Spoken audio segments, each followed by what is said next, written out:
नमस्कार। आज हम बीएससी थर्ड ईयर मैथमेटिक्स के फर्स्ट पेपर का 9th लेक्चर स्टार्ट कर रहे हैं। इसमें हम क्षेत्र आधारित कुछ मोस्ट इम्पोर्टेंट थ्योरम्स करेंगे, जिसमें से एक थ्योरम है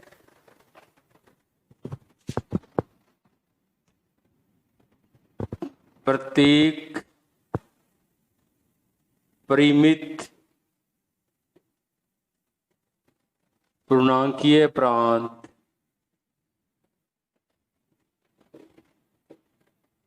क्षेत्र यानी कि फील्ड होता है। इससे पहले हमने एक प्रमेय की थी कि प्रत्येक क्षेत्र पूर्णांकीय प्रांत होता है, परंतु इसका विलोम सदिश सत्य हुई आवश्यक नहीं।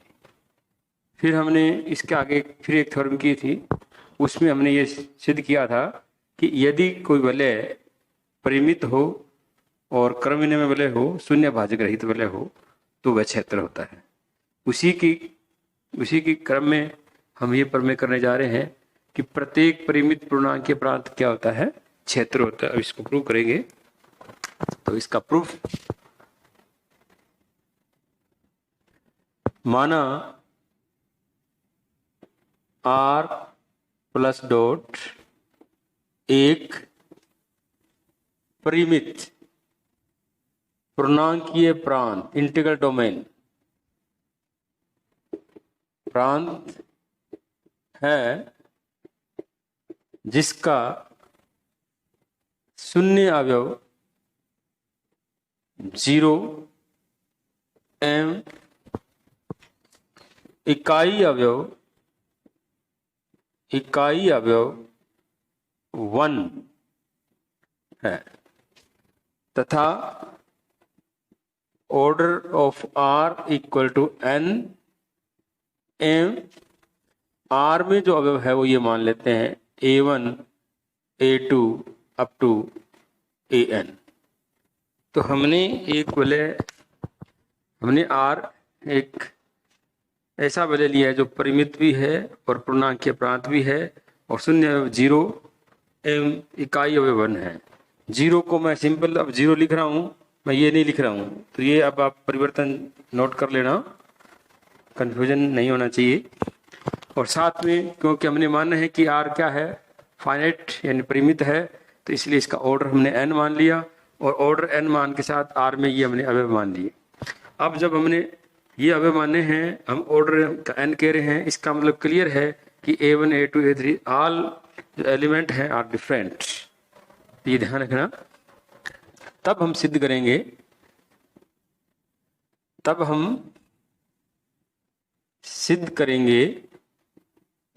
कि R एक क्षेत्र है। अब इसके लिए क्या करेंगे, देखो ध्यान से। फॉर सिंस नंबर 1, ये जो R है तत्सम वलय है। तत्सम वलय है क्यों है? क्योंकि ये हमने माना है। ये देखो आप, R तत्सम वलय क्यों है? क्योंकि R क्या है, पूर्णांकीय प्रांत, और कोई वलय पूर्णांकीय प्रांत कब होता है, जब तत्सम हो, क्रम विनिमय और शून्य भाजक रहित हो। तो इसलिए तत्सम वलय गिवन हम लिखेंगे यहाँ पे। और नंबर 2, R क्रम विनिमय है, क्रम विनिमय वलय, ये भी क्या लिखेंगे, रीजन गिवन, क्योंकि हम ये मान रहे हैं कि ये पूर्णांकीय प्रांत है। पूर्णांकीय प्रांत होने का मतलब ये दो प्रॉपर्टी इसमें है, और पूर्णांकीय मतलब तीसरी जो प्रॉपर्टी क्या होती है, शून्य भाजक रहित वलय। तो अब हम, क्योंकि हमें क्षेत्र सिद्ध करना है, क्षेत्र के लिए 3 प्रॉपर्टी है, तत्समिकी वलय होना चाहिए, कर्मण्य वलय होना चाहिए, R में प्रत्येक अशून्य अवयव का गुणन प्रतिलोम अवयव विद्यमान होना चाहिए। ये हमें सिद्ध करना है। तो थर्ड, R में प्रत्येक अशून्य अवयव का गुणन प्रतिलोम अवयव विद्यमान है। क्योंकि अब ये इंपॉर्टेंट चीज है, क्योंकि अब यहां पे हमें इसको सिद्ध करना है। ये जो हमने पॉइंट लिखा है थर्ड, ये हमें अब यहाँ पे सिद्ध करना है। तो ये 3 शर्तें संतुष्ट होने के बाद हम कह सकते हैं कि यार ये क्या एक क्षेत्र है। तो यहाँ पे क्योंकि यदि x belongs to R, x not equal to 0 कोई स्वैच्छिक अवयव हो, स्वैच्छिक अवयव हो, ये हमने क्यों लिया, ये हमने R का कोई स्वैच्छिक अशून्य अवयव ले लिया, x स्वैच्छिक अशून्य। तो ये x बिलोंग्स टू R यानी R का कोई अवयव x है और साथ में x नॉट इक्वल टू 0, तो इसका मतलब x जो है वो शून्य अशून्य अवयव है और स्वैच्छिक। तो जब हम ये सिद्ध कर देंगे कि इस x का प्रतिलोम R में विद्यमान है, तो इसका मतलब ये हो जाएगा कि R में प्रत्येक अशून्य अवयव का गुणन प्रतिलोम अवयव विद्यमान है। तो अब इसके लिए क्या करेंगे, तब अब ध्यान से देखो, x R का अवयव है और ये A1 A2 ये भी किसके हैं, R के ही अवयव हैं। तो x गुणा A1, x गुणा A2 और x गुणा AN बिलोंग्स टू R। ये जो पार्ट अब हम जो करने जा रहे हैं, ये हमने प्रीवियस थ्योरम में एक्यूरेट यही किया है, मतलब बिल्कुल डिट्टो यही, उसी का ही वो सारा पार्ट यहाँ करना है आपको। बिल्कुल हम रिपीट करेंगे यहाँ पे। इससे पहले वाली जो थ्योरम है कौन सी, यदि कोई वलय शून्य भाजक रहित क्रम विनिमय और परिमित हो तो वह क्षेत्र होता है। तो उस थ्योरम में जो हमने किया था वही हमें यहाँ करना है इस पार्ट के अंदर। तो देखो आप कैसे करते हैं। तो हमने x कोई अशून्य ले लिया स्वैच्छिक, तो x गुणा A1, x गुणा A2, x गुणा A सारे R में होंगे। क्यों होंगे R में, ये देखो आप क्यों होंगे, सिंस R प्लस वलय है और इसका मतलब R गुणा क्या है, सामी समूह है। हाँ भाई, R वलय है, वलय तो है ही, पूर्णांक के प्रांत तो वलय होगा। R वलय है तो इसका मतलब R डॉट सामी समूह है, सामी समूह है तो इसका मतलब R में गुणन संक्रिया, हाँ भाई R जो है ये आप लिखना चाहो तो डिटेल में लिख सकते हो। तो इसका मतलब सामी समूह होने का मतलब ये होता है भी ये जो संक्रिया है R में सहचारी है और R जो है वो इस संक्रिया के सापेक्ष क्या है, समवर्त है। तो इसलिए R जो है गुणन संक्रिया के सापेक्ष क्या है, समवर्त। ये पूरा डिटेल है यहाँ पे हमने दे दिया, ये कारण आप चाहो तो लिख सकते हो समवर्तता से, समवर्तता गुणन संक्रिया की समवर्तता से, ये लिख सकते हो शॉर्ट में। अब ये जो अवयव हैं x गुणा A1, x गुणा A2, ये सारे भिन्न भिन्न अवयव हैं जो कि सभी भिन्न भिन्न अवयव है। क्योंकि अब आपको बताना पड़ेगा क्योंकि ये भिन्न भिन्न क्यों हैं, आपने तो लिख दिया लेकिन ये भिन्न भिन्न क्यों हैं ये आपको प्रूव करना है। तो इसके लिए क्या करेंगे, क्योंकि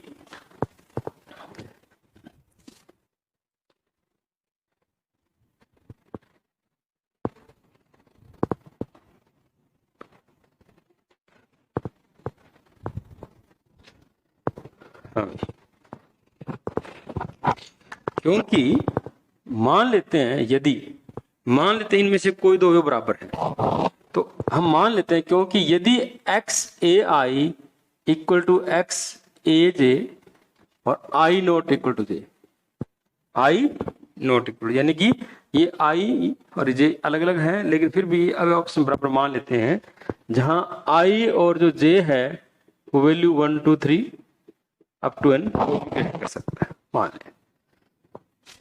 तब अब हम क्या करेंगे, अब हम ये जो एलिमेंट है इसको हम इधर लेके आएंगे।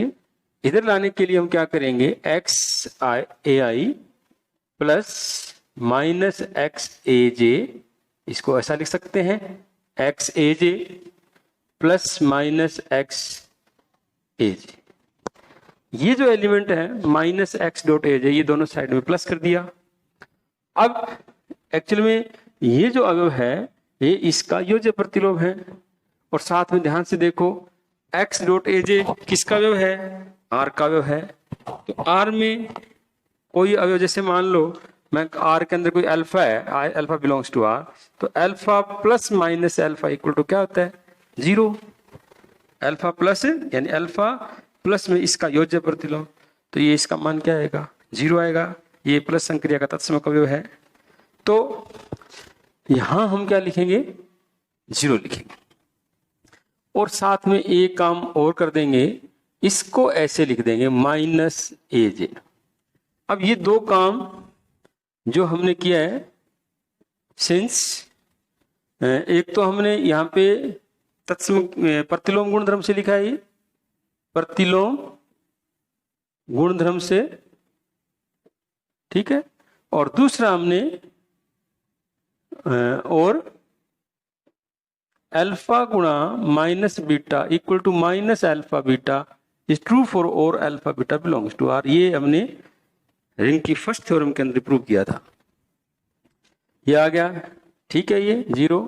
अब यहां पे इसको हम क्या लिखेंगे, या इसमें से x dot A I plus minus A J, ये इसको ऐसा लिख सकते हैं, और ये किस नियम से, वाम बंटन नियम से, वाम बंटन नियम से ये हम लिख सकते हैं।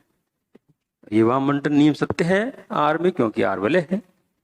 अब इसका मतलब ये हो गया, या अब ये क्योंकि आर पूर्णांकीय प्रांत तथा शून्य भाजक रहित होगा, तो अब इन दो संख्याओं, दो अवयवों का गुणा 0 आ रहा है, इससे मतलब या तो ये 0 है, और या इसका मतलब ये हो गया, या ए आई प्लस माइनस ए जे बराबर 0। सिंस आर जो है वो शून्य भाजक रहित वलय है कि नहीं है, क्योंकि आर पूर्णांकीय प्रांत है। परंतु हमने स्टार्टिंग में x नॉट इक्वल टू 0 लिया है, तो इसका मतलब ये हो गया A I plus minus A J equal to 0, ये बचेगा। अब क्या करेंगे,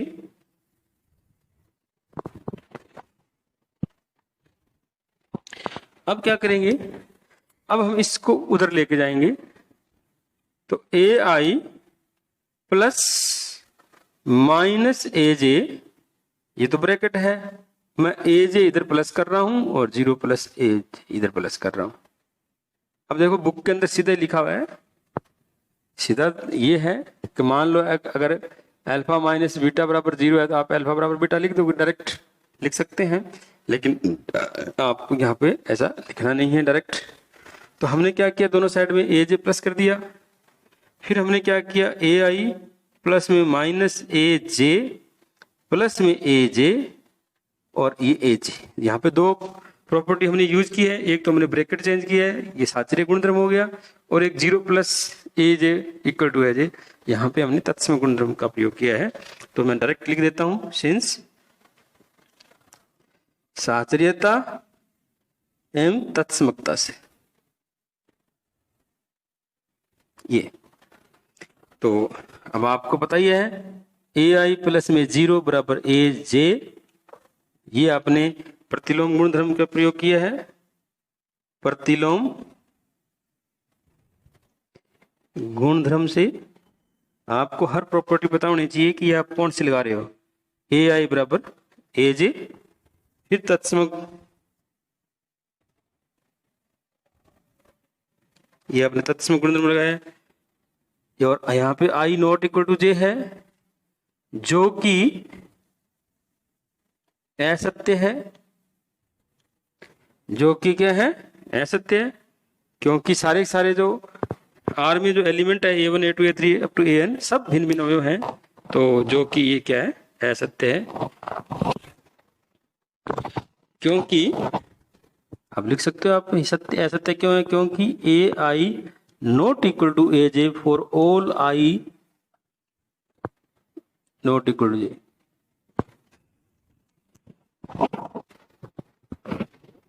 तो इसका क्या मतलब हुआ, हमने क्या सिद्ध किया, अतः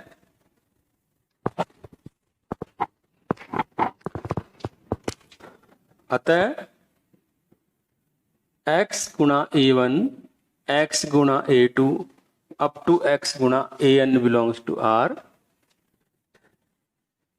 सभी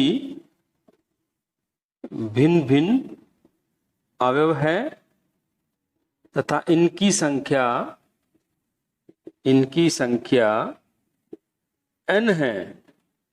अब देखो, इसलिए अब चूंकि ये सारे अवयव अलग अलग हैं और सारे आर में हैं और आर की कोटि n है, तो इसका मतलब क्या हुआ, हम ये लिख सकते हैं r इक्वल टू में x गुणा a1 x गुणा a2 x गुणा a1, ये लिख सकते हैं, ये r की इक्वल होगा।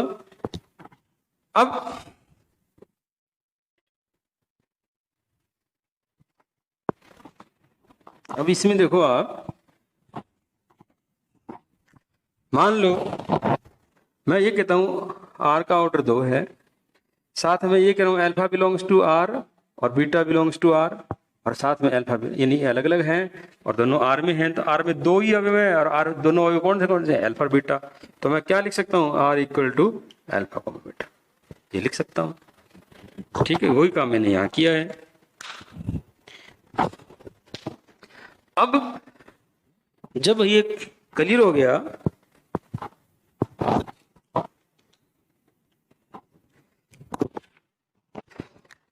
सिंस 1 बिलोंग्स टू r, क्यों भाई, क्योंकि r तत्व की वैल्यू है, हमने इकाई अवयव 1 माना है। अब ये एक जो है r में है और r में ऐसे अवयव हैं, इसका मतलब एक जो किसी न किसी के इक्वल होगा, चाहे इसके इक्वल हो सकता है, इसके इक्वल या किसी और अवयव के इक्वल। तो इसलिए हम क्या लिख सकते हैं, देयर एग्जिस्ट ए, r लिख लो, m लिख लो, कुछ भी लिख लो, A M belongs to r such that 1 equal to में x गुणा ए एम या 1 ए एम बराबर ए एम गुणा x। पहले तो हम ये लिखेंगे क्योंकि 1 बिलोंग्स टू r है, इसका मतलब r में कोई अवयव ए एम, स्टार्टिंग वाला फॉर्म देखो, यानी वो ये भी तो है a1 a2 up to an। तो जब मैं कह रहा हूं एक r में, तो इसमें किसी के बराबर होगा, और साथ में क्या होगा, जब इसमें किसी के बराबर होगा, मान लो मैं कहता हूं ये इसके बराबर है, तो इसका मतलब a2, तो हम क्या लिखेंगे, there exist a M belongs to r। अब ये यहाँ पे लिखने की जरूरत नहीं है, ये समझना है आपको, ये पहले लिखा हुआ है।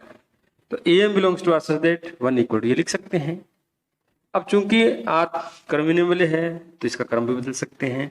तो क्या हुआ, x गुणा ए एम बराबर 1 बराबर ए एम गुणा x। इसका मतलब ये हो गया ए एम x का क्या है, गुणन प्रतिलोम है। इसका मतलब ये हो गया r में x का गुणन प्रतिलोम विद्यमान है, इसका मतलब ये हो।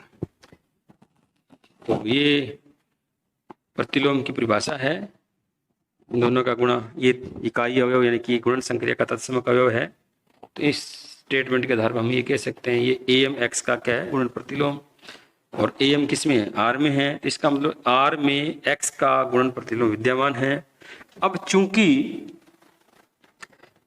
एक्स अशून्य अवयव है और साथ में स्वैच्छिक अवयव है, हाँ भाई, चूंकि x बिलोंग्स टू r और x नॉट इक्वल टू 0 और स्वैच्छिक अवयव, यानी कि x जो है r में स्वैच्छिक अशून्य अवयव है और r में x का गुणन प्रतिलोम विधि हमने सिद्ध कर दिया। तो इसलिए हम कह सकते हैं r में प्रत्येक अशून्य अवयव का गुणन प्रतिलोम विद्यमान है। ठीक है, अब उपरोक्त से स्पष्ट है अब ध्यान से देखो, उपरोक्त से स्पष्ट है, उपरोक्त से स्पष्ट है, उपरोक्त से स्पष्ट है कि R प्लस डॉट एक क्षेत्र है, अर्थात प्रत्येक परिमित पूर्णांकीय प्रांत एक क्षेत्र होता है। That's hence proof. Thank you.